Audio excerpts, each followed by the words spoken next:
Chicos, buenas tardes, ¿cómo están? Esperamos unos 2 minutos más para empezar la clase, ¿ya? Sí, doctora, buenas tardes.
Ya, estoy en mi trabajo, así que estoy desde mi celular para poder hacer esto.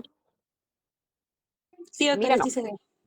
ya, perfecto. Entonces, esto lo vamos a poner.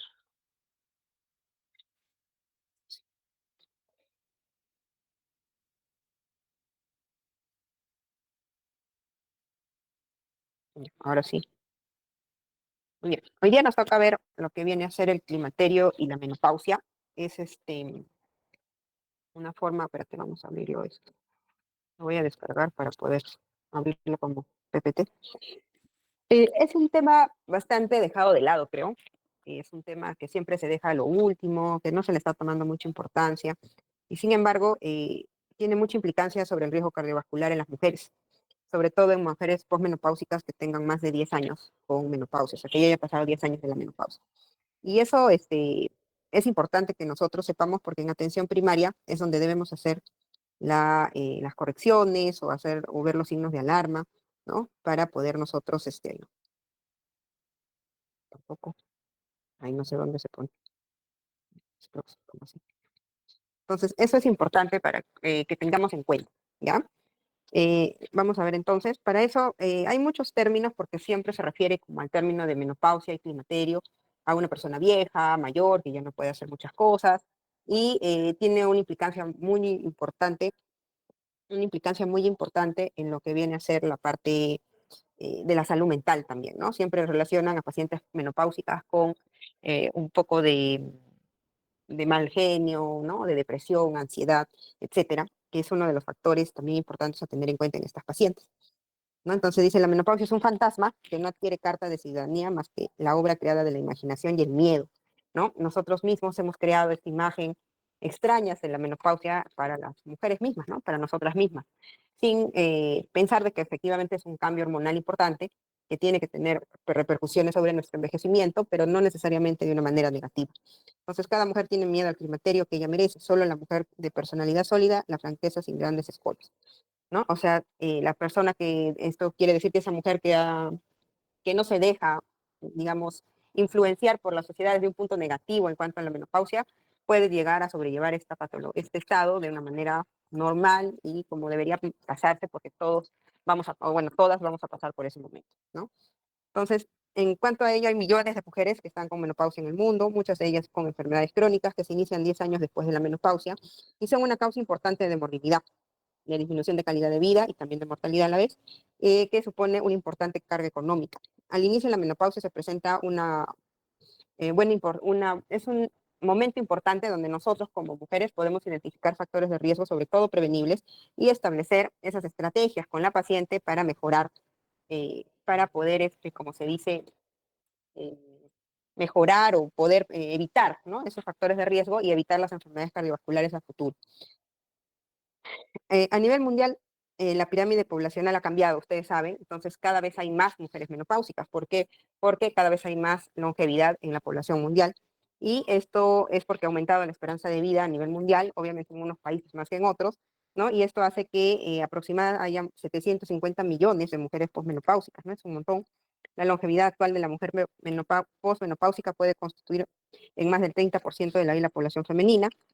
En el Perú, que es lo que a nosotros nos importa, también se ha aumentado mucho la esperanza de vida, ¿no? Aumentando de más o menos 76 a 84 años, que fue en el quinquenio 2010-2015, a un previsto a llegar entre los 81 y 90 años en 2050.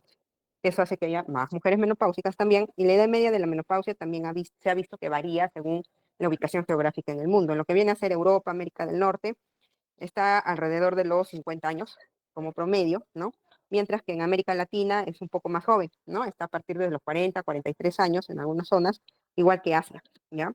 En el Perú, que es lo que nos importa, no varía mucho en cuanto al promedio de edad a nivel internacional, ¿no? En Latinoamérica el promedio de menopausia está alrededor de los 48 años y en el Perú, que en Lima, que es donde más se mide, es en 47. Ha habido variaciones que también se han asociado en el Perú en cuanto a diferencias de nivel de la relación sobre el nivel del mar, ¿no? Y se piensa que las mujeres en la costa tienen una menopausia más tardía que las mujeres de la sierra, debido a algunos estudios donde se ha visto como estos que mencionan acá, Cusco, Cerro de Pasco, donde tienen menor años al momento de iniciar su menopausia. La prevalencia también de los síntomas varía, ¿no?, según las regiones geográficas. Sobre todo a nivel de Europa es el 74%, en América del Norte alrededor del 50%, igual que en América Latina, y en Asia está también alrededor del 60, bueno, entre el 22 y 73%. ¿Cuáles son los factores que se asocian a la menopausia? Obviamente el incremento de la edad, el medio ambiente, como ya les comentaba hace un momento, una altitud de más de 2.000 metros sobre el nivel del mar está asociado a un riesgo de menopausia precoz. Estilos de vida, ¿no? El tabaco produce un adelanto entre 1 a 5 años de la menopausia. Eh, Hay algunos términos importantes, ¿no? La menopausia temprana, cuando hay nuliparidad, o sea, nunca han tenido hijos, el uso de antidepresivos, obviamente pacientes que han pasado quimioterapia, radiación pélvica, o que estén desnutridas, ¿no? Que sean muy delgados. Menopausia tardía está asociada a pacientes que han tenido múltiples hijos, incremento de masa corporal, o sea, que sean obesas, factores hereditarios, ¿no?, como los familiares, ¿no? A ver qué edad nuestros abuelos, nuestras madres también han pasado la menopausia, y la falta de actividad física, que eso se asocia mucho a síntomas vasomotores, que es el calor, ¿no?, la sudoración profusa, los nervios, etc. En cuanto a las definiciones, ¿no? Se habla mucho de climaterio y menopausia y hay que saber la diferencia entre ambos términos, ¿no? El climaterio es ese periodo largo, es un periodo largo en años, en donde se produce la transición de la edad reproductiva a la no reproductiva. Ustedes saben que nacemos aproximadamente con 500.000 de ovocitos, las mujeres, y a medida que van pasando los años, estos ovocitos van degenerándose, empieza la menstruación a través de la menarquia, algunos van a desarrollarse, van a ovular, etcétera, algunos serán fertilizados, otros no, y eso nos va a llevar finalmente a tener menor cantidad de ovocitos a medida que van pasando los años. Entonces, hay un quiebre que se relaciona mucho a la reserva ovárica, ¿no? Y esta reserva ovárica es la que se va a medir a medida que vamos avanzando en los años, ¿no? Hay una hormona, ahorita no recuerdo cuál es el nombre, que nos hace medir esto. La hormona antimuleriana. Con la hormona antimuleriana ustedes pueden medir la reserva ovárica y empieza a haber cambios a partir de los 30 años más o menos, empieza a bajar la hormona antimuleriana y esto significa una disminución de la reserva ovárica. Y podríamos estar hablando de un inicio ya del climaterio, que en realidad son años previos a la presencia de la menopausia. Van a haber alteraciones endocrino-metabólicas que comienzan con el agotamiento, como les decía, ¿no? Precede a los diversos cambios que pueden convertirse en un síndrome, así como la adaptación del organismo a este proceso. La menopausia es la última hemorragia menstrual como consecuencia del cese de la función ovárica después de 12 meses de amenorrea. Entonces, ¿qué significa eso? Vamos a suponer que yo menstruo hoy día, que es 24 de abril, y de ahí no menstruo 3 meses, de ahí menstruo 4, otra vez menstruo 1, de ahí no dejo de menstruar. Y vamos a suponer que el 28 de agosto fue mi última menstruación, hasta el 28 de agosto del 2025, perdón, 2026. Entonces, recién en el 2026 yo podría establecer mi fecha de menopausia como agosto 2025. Tiene que haber pasado un año sin menstruación para establecer esa última regla como menopausia. Si no, sigue siendo parte de un proceso del climaterio, de la irregularidad menstrual que se presenta. ¿Cuáles son los tipos de menopausia? La espontánea, que es la que nos va a pasar a todas, pero puede haber artificiales cuando hay, por ejemplo, una histerectomía, cuando hay una quimioterapia o una radioterapia que daña los ovarios, ¿no? Etcétera.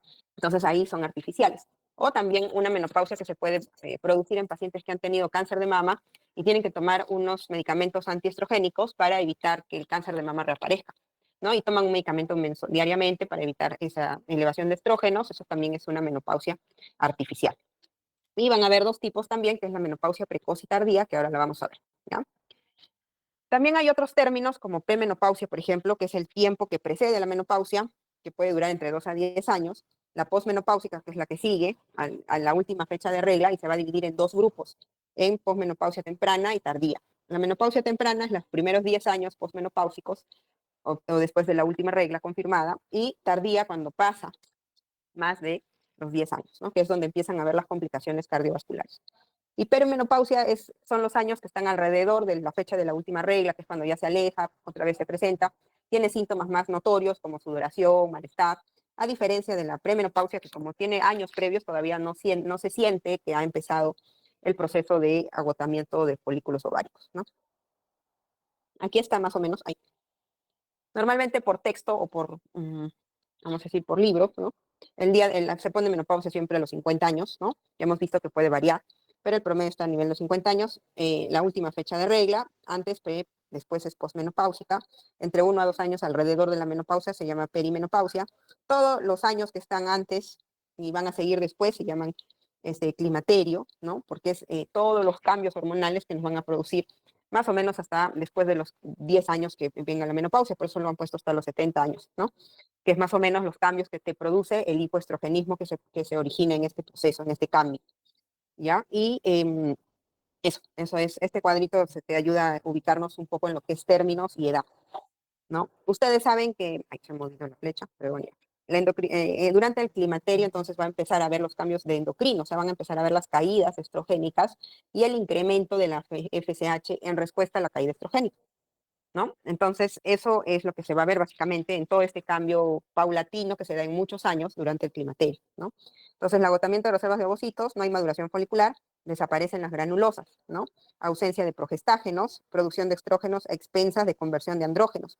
Acuérdense, esto tienen que saber muy bien lo que es el eje hormonal durante de los ciclos ováricos en la mujer.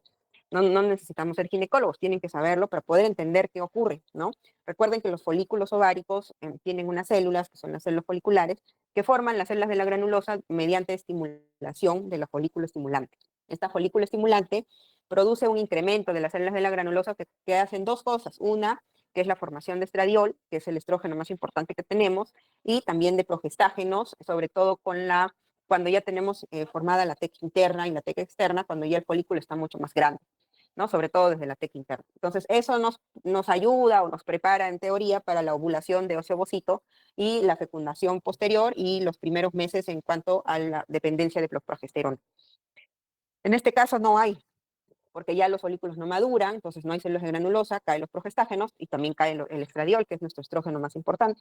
Entonces nuestro cuerpo empieza a convertir, como dice acá, andrógenos a estrógenos, intentando un poco suplir ese cambio, ¿no?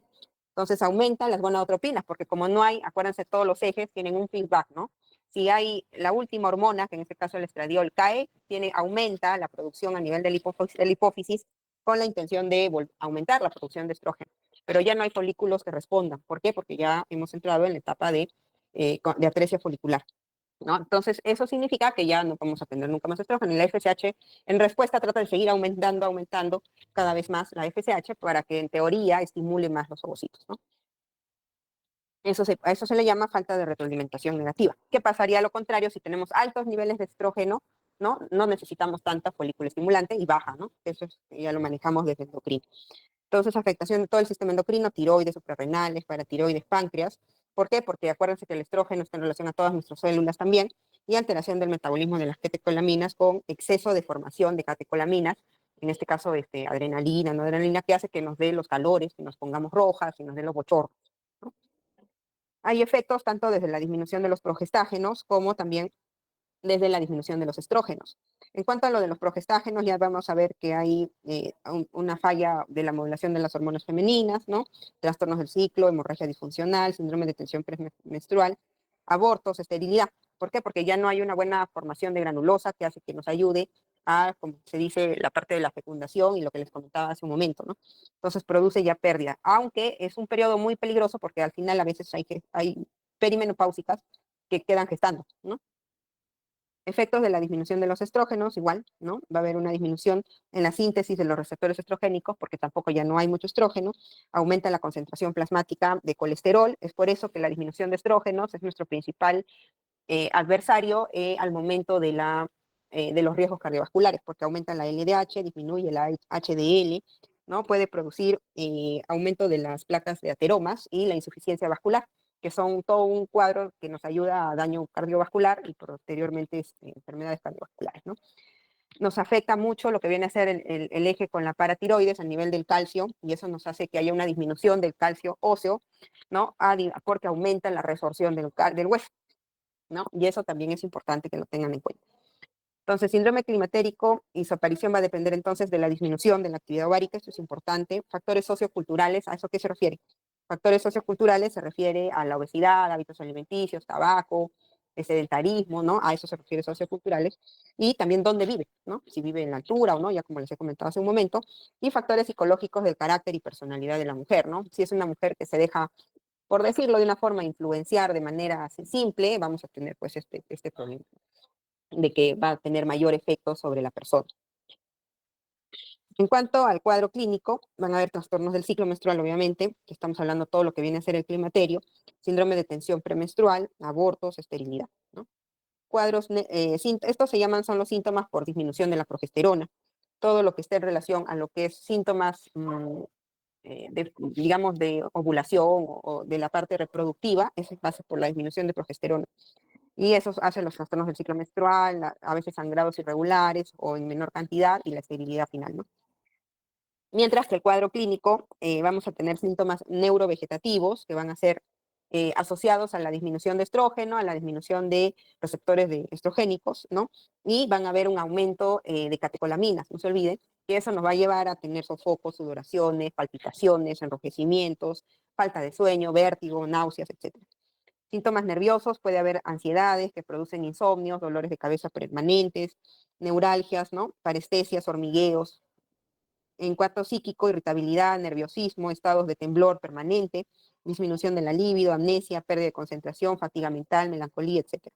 Metabólicos, que son también uno de los importantes, a mediano y largo plazo, esto ya se ve después de los 5 años más o menos, que es o 10, osteoporosis, todo lo que les comentaba sobre el incremento de los lípidos que hace que se aumenten las placas de ateroma a nivel arterial, atrofia cutánea, que es por la piel pierde colágeno y se vuelve más delgada y se arruga con mayor facilidad, dolores musculoarticulares, que también son parte de la disminución de estrógenos, por eso es importante la actividad física, neuralgias y los cambios hacia una tendencia a llevar un sobrepeso, ¿no?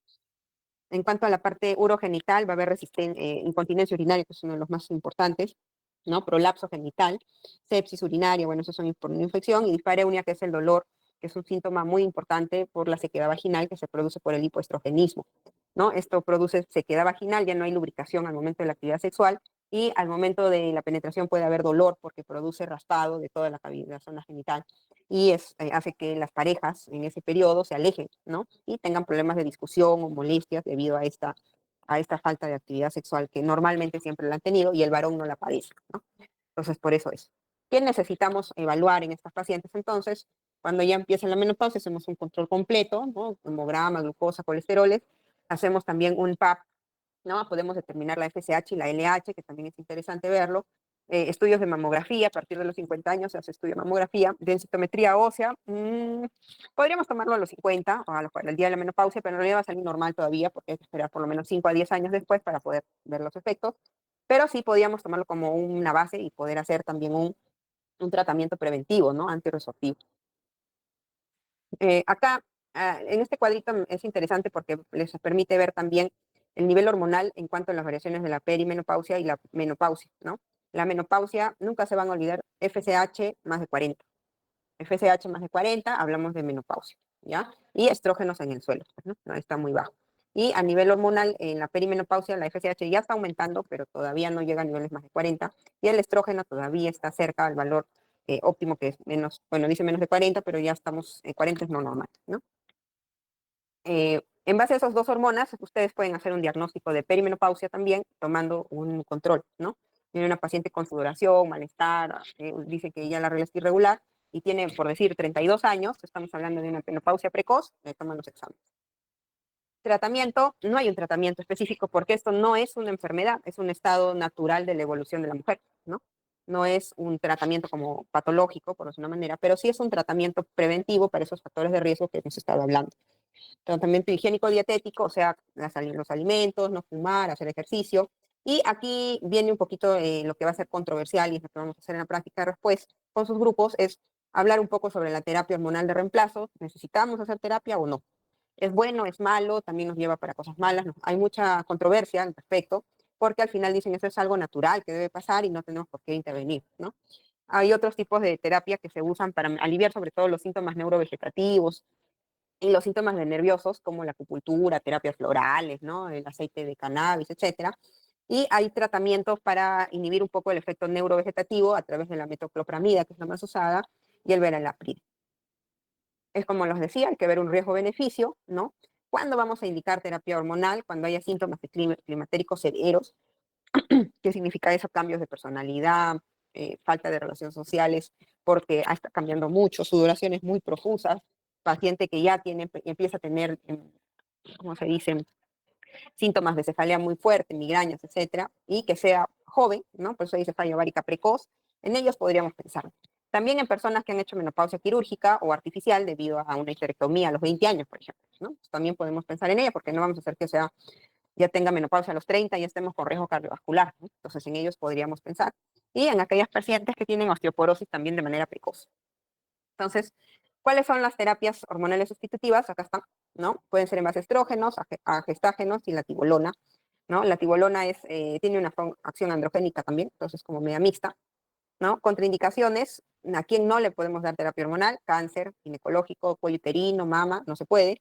Enfermedades tromboembólicas, que hayan tenido un ACV, infartos, etcétera, tampoco se puede. Que tengan insuficiencia venosa severa, tampoco, o sea, varices muy fuertes en las piernas. Problemas hepáticos, porque el estrógeno y la progesterona van al hígado. Y pacientes que ya tengan cuadros severos de diabetes con hipertensión, porque podemos aumentar la hipertensión o podemos empeorar el cuadro diabético. Las rutas de administración, bueno, acá dice oral parenteral, pero también hay tratamiento intravaginal, ¿ya? Acá, por ejemplo, les he puesto indicaciones para la sustitutiva transdérmica, que es con un parche, que es la misma para todos en realidad, ¿no? ¿Cuáles son las indicaciones de empleo? Aquí están. Beneficios de los progestágenos, ¿no? Obviamente cuando uno ayuda dando esto, hace que se revierta lo que estaba pasando de mal, ¿no es cierto? Es que aumente el HDL, disminuya la LDL, que cuando viene la menopausia es al revés, ¿no? Y disminuye el riesgo de osteoporosis, de fracturas, ¿no? Etcétera. Interacciones con el sistema dopaminérgico, que es lo que estamos hablando. Nosotros más usamos la metoclopramida, si es que es muy fuerte las molestias, ¿ya? Una pastillita al día, mediodía, y eso le damos a veces. Pero eso no es reemplazo hormonal, eso es un tratamiento para los síntomas, como un sintomático nada más, ¿ya? ¿Qué otros medicamentos se da mucho? Es la vitamina E, inhibidores de prostaglandinas para el dolor, ¿no? Como el naproxeno, por el dolor articular, muscular, para cefaleas. Cuando no pueden dormir, damos sedantes o algún tipo de ansiolítico, ya desde un punto de vista de mitriptilina, fluoxetina, etc. ¿Qué enfermedades crónicas podemos padecer las mujeres después de tener menopausia? Obviamente la obesidad, los trastornos metabólicos y puede aparecer la diabetes, enfermedades cardiovasculares después de los 10 años, hipertensión, ACV, infartos, problemas isquémicos, todo lo que tenga que ver con el sistema osteoarticular, desde artritis, osteoporosis, osteoartrosis, etcétera. Problemas de cáncer también, sobre todo cáncer de mama, y demencia y trastornos cognitivos con depresión, ansiedad, insomnio, falta de memoria, etcétera, ¿ya? Entonces, la evaluación de los riesgos para la enfermedad es de gran importancia en el inicio de la menopausia y en los siguientes 10 años, ofreciendo una ventana importante para la intervención. Entonces, tampoco, es decir, yo no voy a hacer nada porque como en 10 años recién va a tener síntomas, no hago nada, ¿no? Justamente ese es el gran problema con este grupo de pacientes que las dejamos como ya cuando vengan, cuando tengan 70, ¿no? Y podemos hacer intervención mejorando su calidad de vida y eso también va a mejorar su tercera edad, ¿no? Haciendo una anciana más independiente, que tenga mejores indicadores cardiovasculares y con menores riesgos de enfermedades cardiovasculares también. El cambio de estilo de vida, que incluye el aumento de la actividad física, el control de peso corporal, las actividades mentales estimulantes, junto con la detección del cáncer y la consideración de la hormona en el tratamiento de reemplazo, son parte de esta estrategia, ¿no? Pacientes que tengan obesidad, que tengan trastornos de colesterol, etcétera, en esos pacientes sí o sí tenemos que intervenir de manera inmediata, ¿ya? No sé si tienen alguna pregunta, chicos, acerca de la exposición.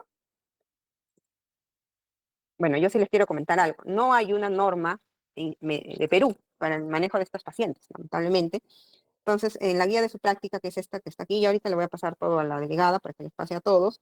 Esta es la guía. Vamos a estudiar dos fuentes de información, que es la guía clínica, que es del 2004, es bastante antigua, sobre menopausia y posmenopausia de Barcelona, y un abordaje de la menopausia desde la atención primaria, ¿no? Y vamos a ver si esto se puede aplicar o no en nuestros establecimientos, si lo aplican o tienen alguna guía o algo, o simplemente están al olvido esos pacientes. Ahí acá me falta, ¿esta cuál es? Ahí. Esta es la de atención primaria, que en este instante lo voy a compartir mejor de una vez.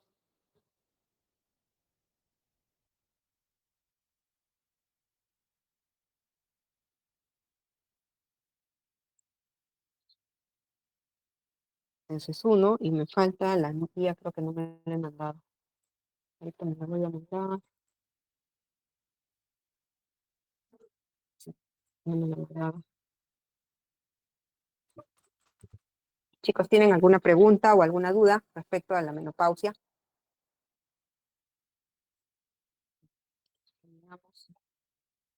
Parece que no, doctora. Estoy justo pasando la guía para pasarte de una vez. Esperen un segundo, ya está. Entonces, les paso esos dos mm, instrumentos bibliográficos que vamos a usar en la práctica, ¿ya? Y en la práctica es lo que van a evaluar, ¿ya? Para ver, nuestro Perú no tiene, así que no hay de otra. Ahí está. Esta es una guía bien amplia, ¿ya? Esta es la guía de Barcelona del 2004, ahí está. Y estos son todos los términos, ¿no? Obviamente la idea es que ustedes de repente analicen cómo enfoca toda la guía en la parte preventiva, ¿no? Para evitar las complicaciones de ay, compartir.